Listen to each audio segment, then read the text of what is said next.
You're watching Shalom TV, celebrating Jewish culture.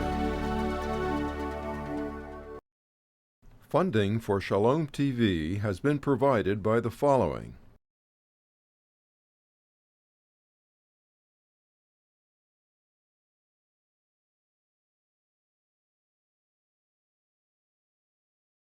And by viewers like you.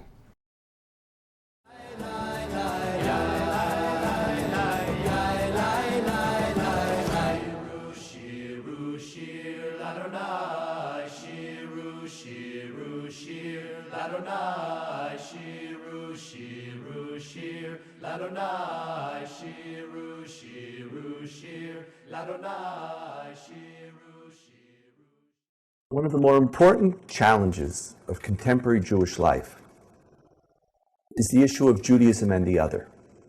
Now, what do I mean by when I say the other? The other is that individual who is either a non-member or who is not exactly amongst the in, the cool, the elite, the powerful. The other is a category for the disenfranchised. It's a category for those who aren't treated the same as the way other people are treated. Now, when I raise the issue, or when I posit one of the great challenges of contemporary Jewish life is Judaism and the other, why is this issue so important? For most of our history, we were the others. When someone wanted to ask, who is the other? We were the paradigm of the other.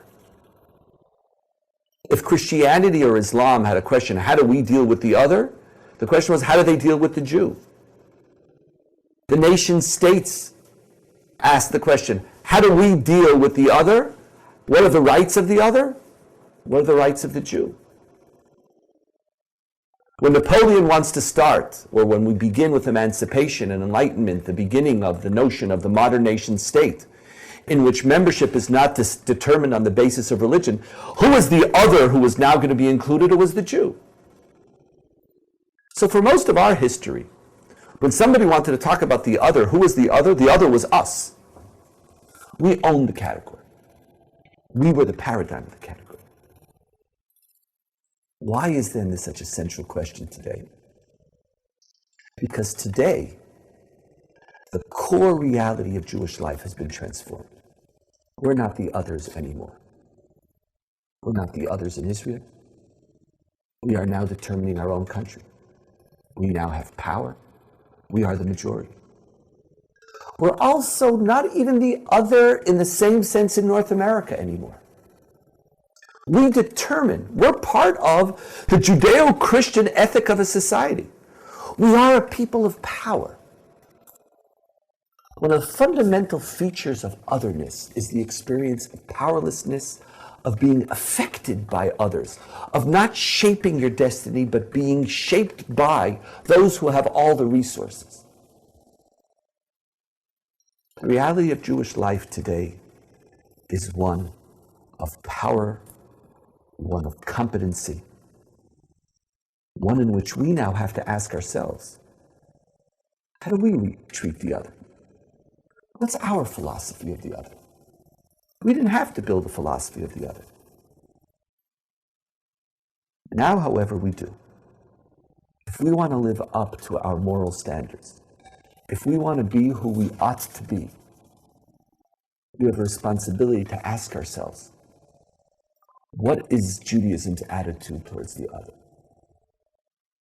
Now that we have power, are we going to be as sensitive to the other as we were when we were the other? Is power a source of amnesia in which you forget your past? Sovereignty, we've come home and then we wipe the slate clean and we forget about who we were?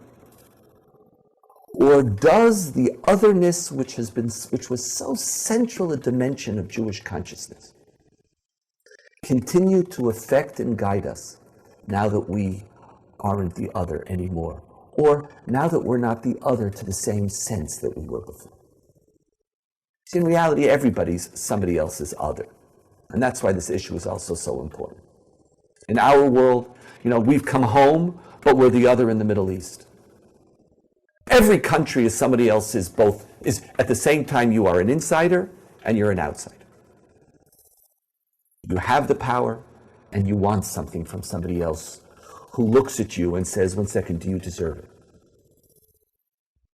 Judaism and the other is the moral challenge of the Jews who have now achieved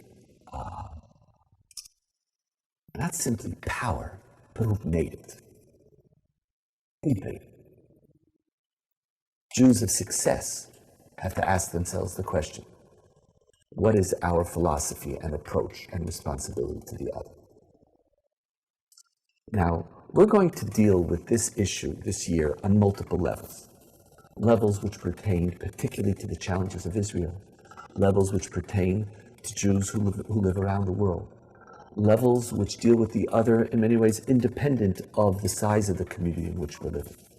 We're going to deal with the following issues. Today, we're going to start with an introduction on how do you think about the other, and what's the relationship between morality, membership, and otherness. That's going to be unit number 1. Then, we're going to turn to asking a core basic question. In our religious world, is the other part of the covenant with God? Does Judaism and chosenness create a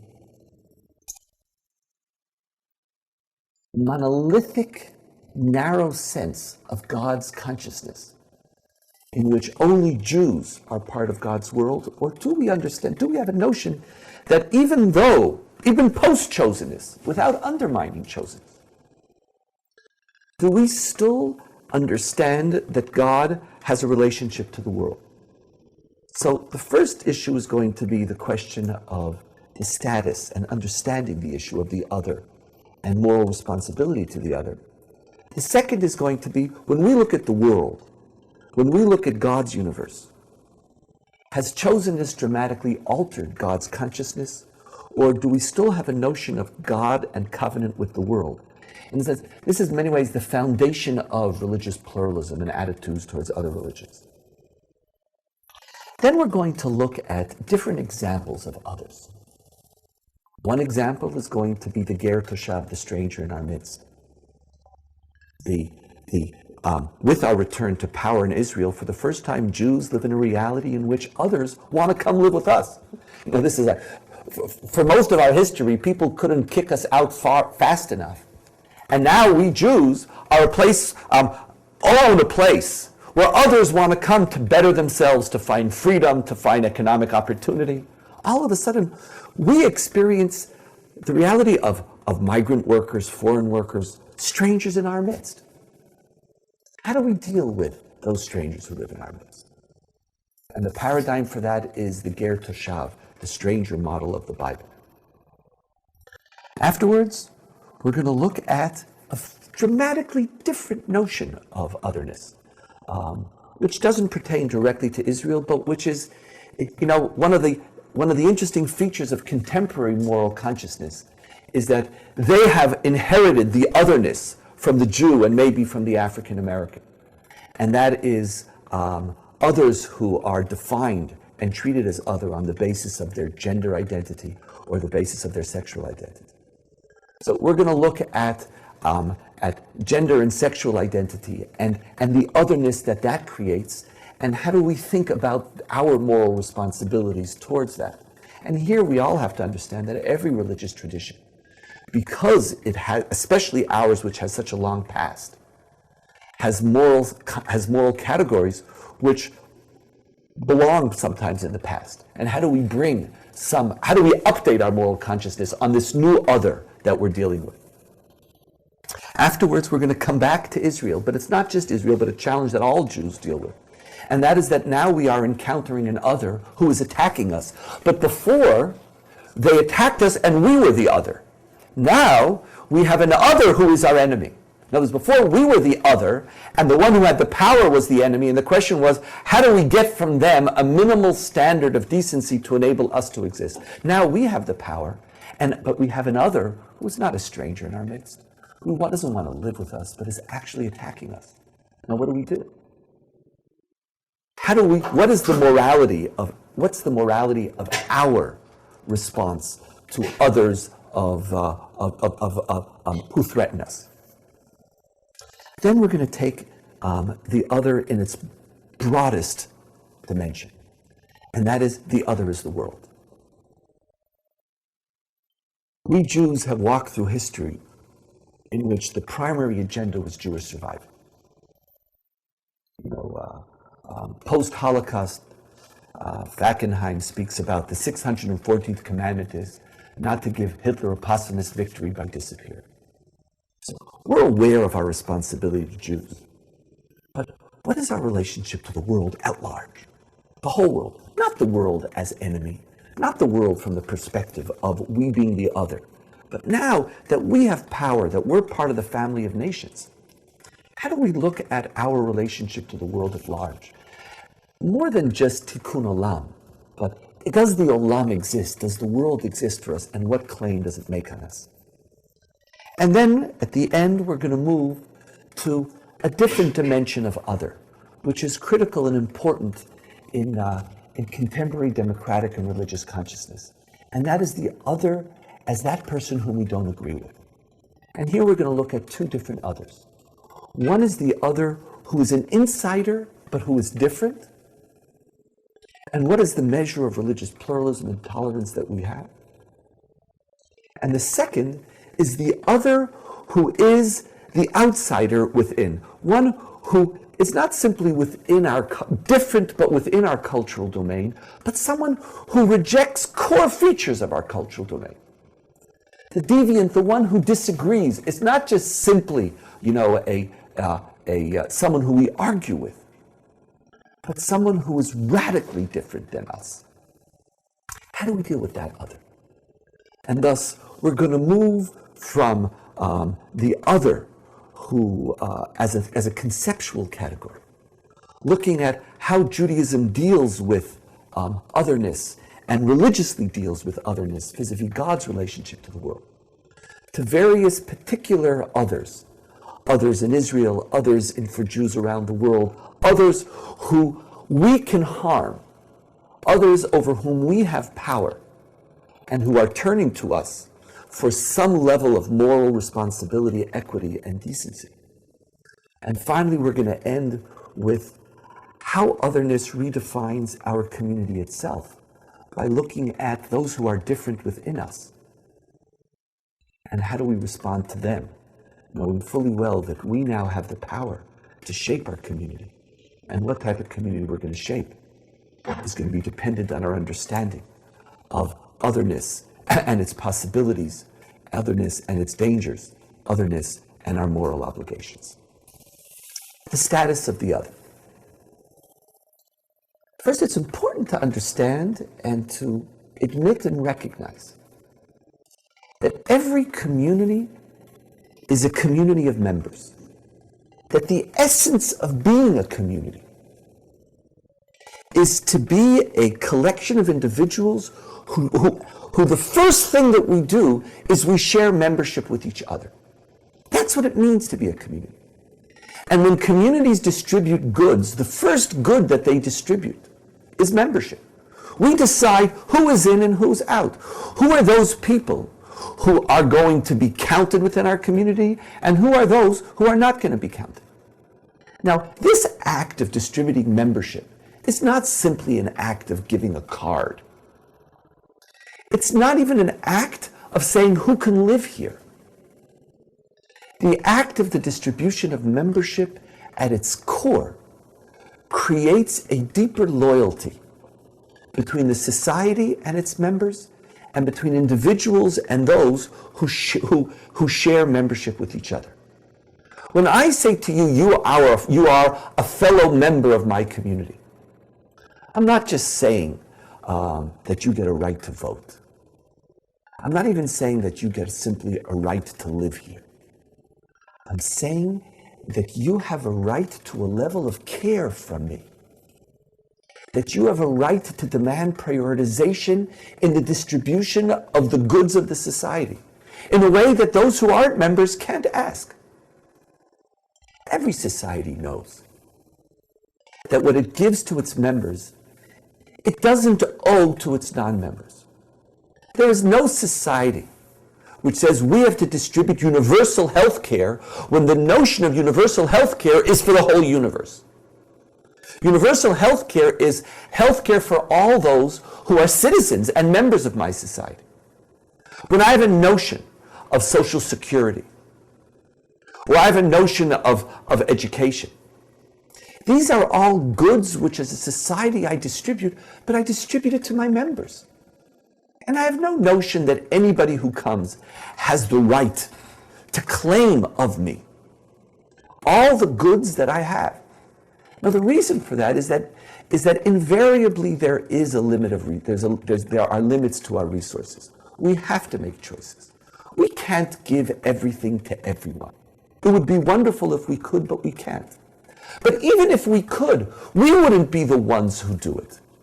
For the meaning of living in a community is to create a collection of individuals who say, my primary responsibility is to you. I care about the world, but my primary responsibility is to you. When I wake up in the morning, I can't care about the world, about the whole world. It's too big.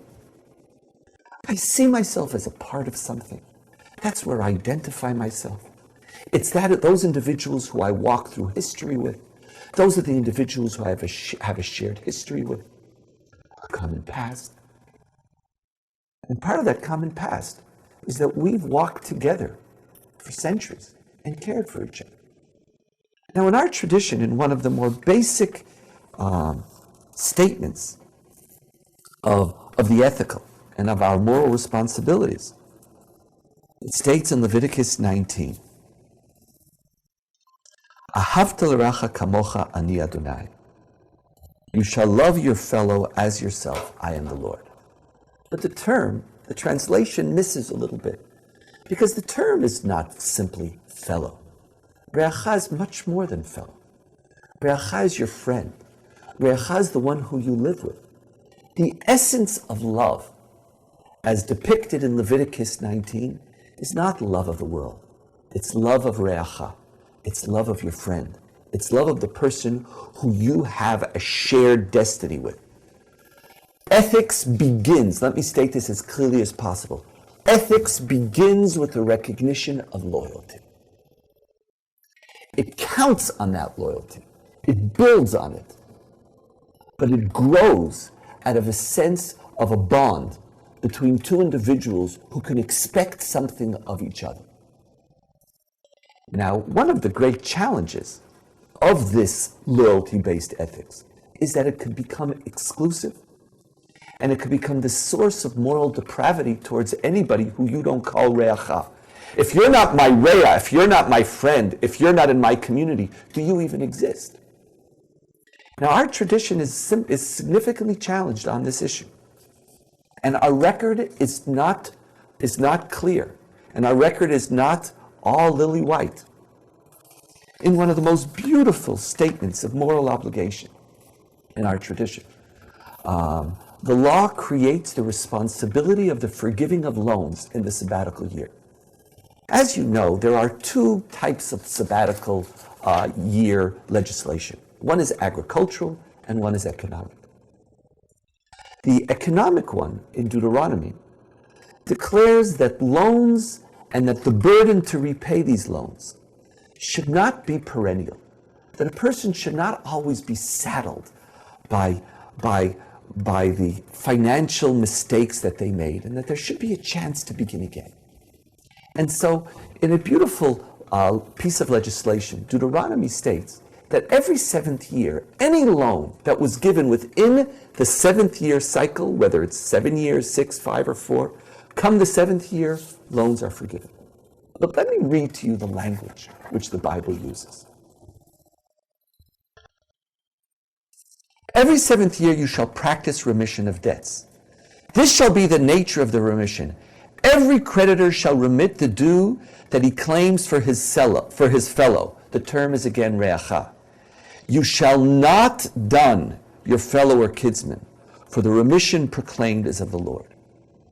However, you may dun the foreigner, but you must remit whatever is due from your kinsman. Here we see very clearly, it's not simply that ethics grows out of loyalty. One of the great challenges is what happens when ethics is limited to loyalty. Now because of this forgiving of loans, Deuteronomy was very concerned that people wouldn't give loans. Because if I know in every seventh year I'm going to have to wipe the slate clean, maybe I'm going to say, I'm going to be a little more careful before I lend money to somebody. And please remember, in the Bible, there was no charity. There was no giving of money to somebody. If I gave money, I gave it as a loan, which was forgiven on the seventh year. Look at the language that Deuteronomy uses to encourage people or to make sure that we don't avoid the giving of loans. What does it say?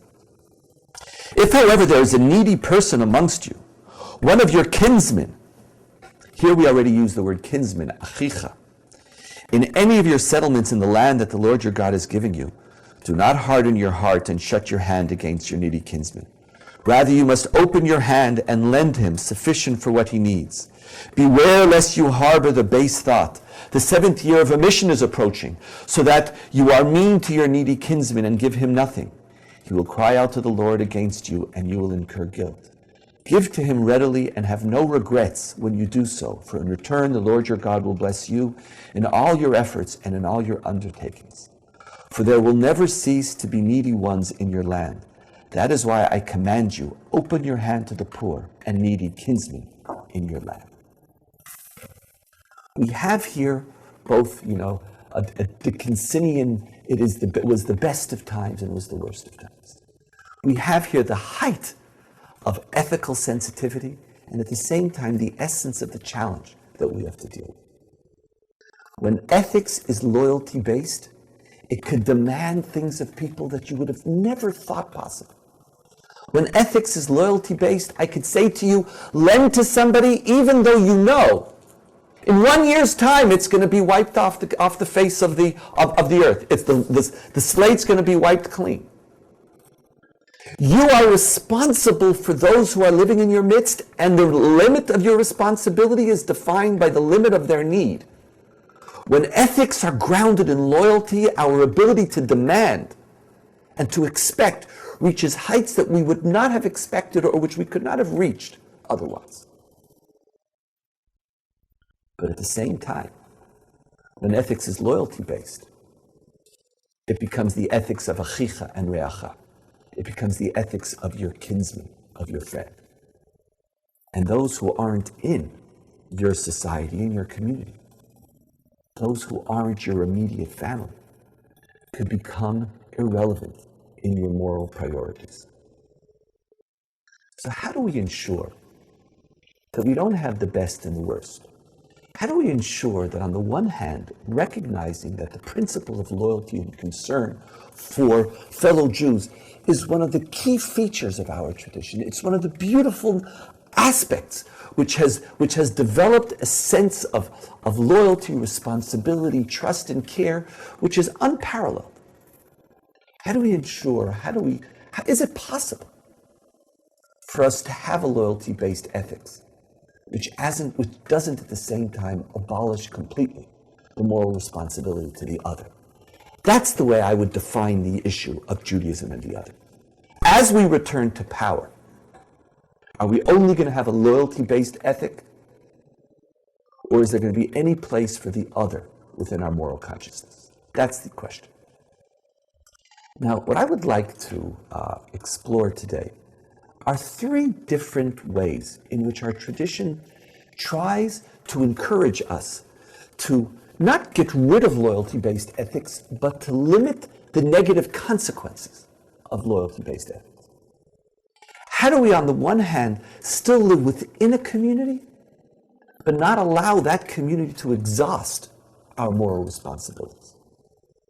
There are three modalities, or three directions which I'd like to suggest today. The first is founded on the notion of creation, which means the creation of the world creates for Jews another community of loyalty. In other words, we have the Jewish community of loyalty, but we also have a community of loyalty of the world. And it is a community which we live in as well. So the same loyalty-based principle applies, but it applies to the second community that we live in. And our challenge is to understand that we live in more than one community. That's point one.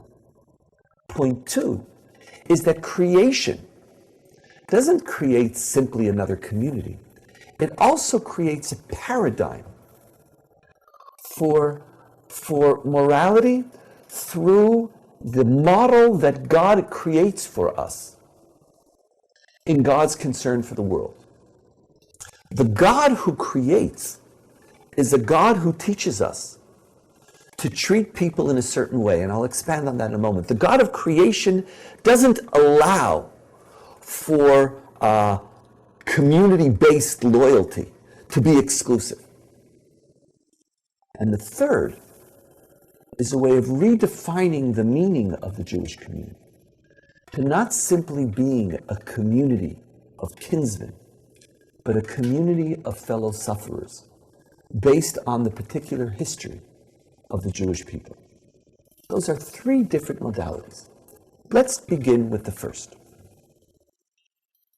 Creation, one of the interesting features of the biblical narrative, is that the Bible doesn't begin with the Jewish people and with the particular story of this family and the consequences of that. It begins by setting a very different scene. It begins by creating a world, and within that world, creating a human being. In doing so, it sets our community in the context of another community. I don't want you to think that from the beginning, the only community that God created were the Jews. And Yehuda Levi in the Middle Ages, who claims that Adam in a certain sense was a Jew, is mistaken. Adam was not a Jew. There isn't a bond or a particular feature of Adam, which is then found again in Abraham, other than their shared humanity. When you see that to be a Jew is always to be part of multiple communities simultaneously. We are one community within a larger context. We're not an island. Like the world began with the story of God and the Jewish people. No. We are part of a larger story which we could never forget. And that's why it is so significant that the story of Jews begins with Genesis 12, not with Genesis 1. Now, this principle had a profound impact on the way we told our story. And there's a great debate. Do you remember I read to you before on Leviticus 19, love your neighbor as yourself. But in Genesis Rabbah, we have a different, we records that there is a debate as to what really is the foundation of our ethical. And it is the debate between Rabbi Akiva and Ben Azai. Ben Azai says, this is the book of the descendants of Adam. It is a great principle. This is the great principle of Torah. While Rabbi Akiva says, you shall love your neighbor as yourself is an even greater principle. What's their debate? Rabbi Akiva says, what's the essence? What's the core of our ethical? It's loyalty-based ethics. And Azai says, no. We have a loyalty-based ethic, but we also have another ethic. And that ethic is, this is the book of the descendants of Adam, Ele Toldot Adam, the story of the creation of humankind. The foundation of ethics is not achicha reacha. The foundation of ethics is the fact that all human beings were created in the image of God.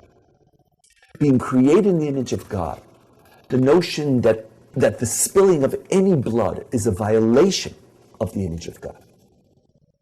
That all humankind constitutes a community towards whom you have a core moral responsibility by virtue of their humanity, by virtue of being a member of the community of humankind, is what Ben Azai says, this is the great principle. Now, what does our tradition do? Our tradition says both of them. We have both. We can't get rid of Leviticus 19. The question is whether Leviticus 19 lives alone. Now, one of the, a continuation of the Ben Azai principle is found in the Mishnah in Tractate Sanhedrin, which deals with the testimony of witnesses in cases of capital crime. And we want to encourage this witness to be extremely careful and precise in their testimony. And in trying to make this witness aware of the potential danger that we face, we say the following thing to the witness, and listen carefully. For this reason was man created alone, to teach that whoever destroys a single soul of Israel, whoever destroys a single soul, Scripture imputes guilt to him as though he has destroyed a complete world. And whoever preserves a single soul, Scripture ascribes merit to him as though he has preserved a complete world. Furthermore, man was created alone for the sake of peace amongst men, so that one might not say to their fellow, my Father is greater than thine. What are we teaching? What does Tractate Sanhedrin teach? Tractate Sanhedrin is teaching us that the creation itself creates a community of human beings who are all equal.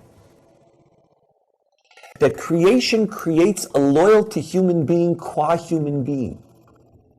Creation requires a sense that human beings aren't simply determined on the basis of their faith, on the basis of their gender, on the basis of their communal loyalties or their communal affiliation. Moral responsibility is to human being qua human being. And remember, one human being creates a world, and you're part of that world. And therefore you have to think about that community and the loyalty which you owe that community. This gets beautifully expressed in the Bible in the book of Jonah. Jonah, the book of Jonah begins, and the word of the Lord came to Jonah, son of Amittai, go at once to Nineveh, that great city, and proclaim judgment, for their wickedness has come to me. I'm the God of the universe. The city of Nineveh is sinning. I want to, please, as a prophet, go speak to them. I want them to repent. What does Jonah do? Jonah runs away. Jonah's not interested in the repentance of the city of Nineveh. Jonah wants their punishment. And in fact, he goes and he warns them, and they hear and listen. And as a result, God forgives them. The book of Jonah then tells us that Jonah becomes very upset and angry at God. Why did you do this? Why did you forgive them? I knew you were going to forgive them. I didn't want them to be forgiven. And then the book of Jonah ends with the beautiful story. Jonah left the city, found a place east of the city. He made a booth there and sat under it in the shade until he should see what happened to the city. The Lord provided a ricinus plant which grew over the Jonah and provided him shade, and Jonah was very happy. The next day, God provides a worm which attacks the plant so that it withered. The sun rose, God provided a sultry east wind. The sun beats down to Jonah. The Bible is, expressing this, the desert experience without the shade. And Jonah becomes depressed and says, oh God, I wish I could die. And then God says the following. You cared about the plant which you did not work for, and which you did not grow, which appeared overnight and perished overnight. And should not I care about Nineveh, that great city, in which there were more than 120,000 persons who do not know yet their right hand from their left, and many beasts as well? God says to Jonah, how could I not care? Not only does creation create a new community, the God of creation serves as a paradigm in which he says to Jonah, of course I have to care. You might make the mistake of being so totally loyal-based in your ethics. I, God, can't do that. I, the God of creation, am a God who, by definition, is concerned with all. You're concerned with the plant? Why are you, Jonah, concerned with the plant? Because it served you. Because it's now your friend. God says, well, the world is my friend. The world which I created. is a world that I have moral responsibility for. And in our tradition, if God is concerned, you have to be concerned. And with that, we move from the first stage in which creation generates a parallel community, which must always be at the foundation of your private loyalty narrative, to the notion that creation serves as a model for a God who is concerned with the world. If God wasn't concerned for the world, God would not create the world. God says to Jonah, you care about the plant. You care about what affects you. You care about your private sphere. You care about your backyard. Well, the world is my backyard. And if we as Jews are obligated to emulate God, we are obligated to understand that God is concerned with that which happens to the world at large. But there is one other move made in our tradition, which goes beyond positing God as a moral paradigm and goes beyond creating another community which serves as the foundation or as a corrective to the Jewish community notion of loyalty. And that is a move which goes into the private Jewish community itself and places the other not merely as an outsider, but as an insider. In a brilliant move, it's fascinating and revolutionary. Leviticus 19, verse 33 says, when a stranger resides with you in your land, you shall not wrong him. The stranger who resides with you shall be to you as one of your citizens. You shall love him as yourself. For you were strangers in the land of Egypt. I, the Lord, am your God. Leviticus 19, 33 and 34 is two moves. The first is to say that loyalty-based ethics can't exhaust your ethical obligations. There are strangers who aren't achicha, not reacha. They're not your friends. They're not your family. Sometimes they're a pain to you. But now they're here, in your space. They don't have membership. They're ger. They're not Jew. And remember, in the Bible, ger is not convert. Ger is stranger. And the Bible says, I want you to understand that your responsibility to non-fellow members also exists. Actually, it says they shall be to you as one of your citizens. You have moral obligations also to the non-member. But here Leviticus states, why do you have obligations to this non-member who's living in your midst? Because you were strangers in the land of Egypt. Who are you? Who is a Jew? Is our member simply the descendants of Abraham? Is the whole question of who is our community simply who can we marry? Who do we eat with? Who keeps kosher? Whose Shabbos do we like? Or do we have another notion of community? And what Leviticus posits is that a community with its unique bonds of loyalty is connected to the particular history of that community. When we say to you, don't look at the world at large merely, but find your own private space with your own location, your own memories, your own past, the people who you've walked through history with. The Bible reminds us that our private historical narrative is not just the narrative of the descendants of Abraham, some genetic claim, some familiar line. Rather, it says to Jews, I want you to understand that there's something other as well. Your history teaches you about what it feels like and what is the experience of being the other. What is the experience of being on the outside?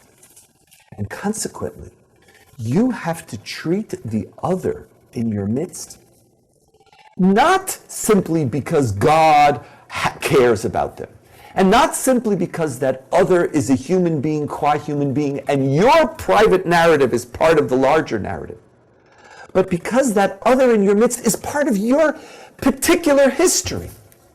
The loyalty which you call upon when you turn to your fellow members is a loyalty which grows out of a past, and that past tells you that you are a sufferer, and therefore a Jew can never be oblivious to the needs of the other, of the non-member.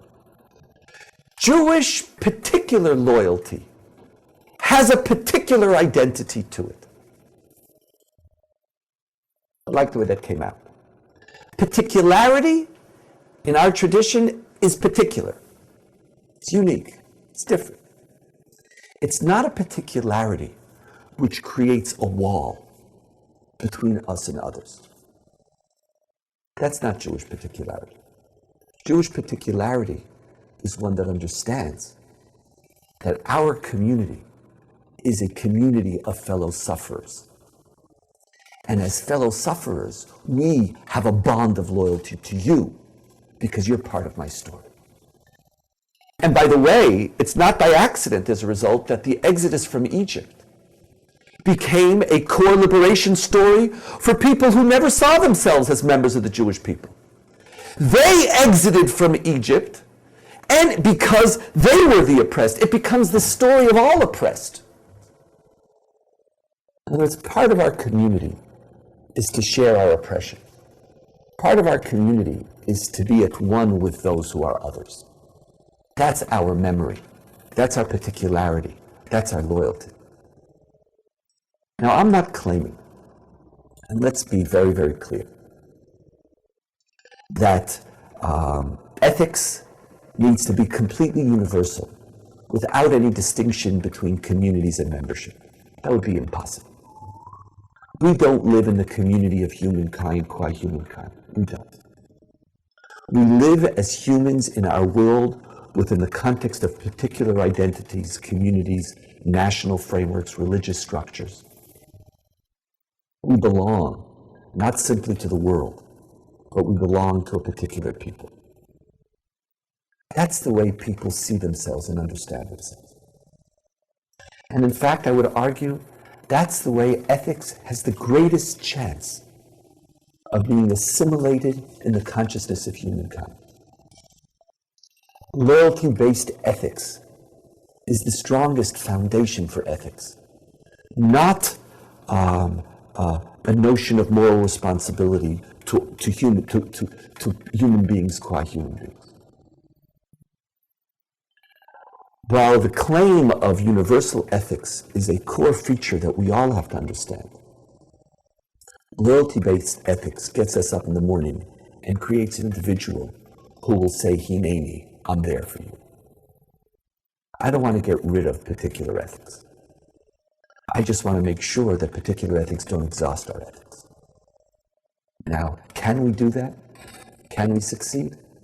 I'm not sure. It's not simple. It's not self-evident that that balance could be found. And every community, when you look at every nation in the world, they allow themselves things towards those who they call others, which they would never allow to those who are part of themselves and their own particular community. Every nation does that. Now, there's nothing at fault with that core distinction. Prioritization to the particular community makes moral sense. Our challenge as a people, all of humanity, and particularly we as Jews, is how do we make sure that that particularity doesn't limit or develop exclusive concern? Now, why are we so challenged? Precisely because we are the others of history, or were the others of history. We developed a community of being the other. There were those who persecuted us, and then there's us. It's not simple for us to recognize that those who persecuted us are now part of our community as well. Now that we have power, we have responsibility to them. Not the world at large merely, but also particularly in Israel. We're in the midst of people who haven't made our life so simple.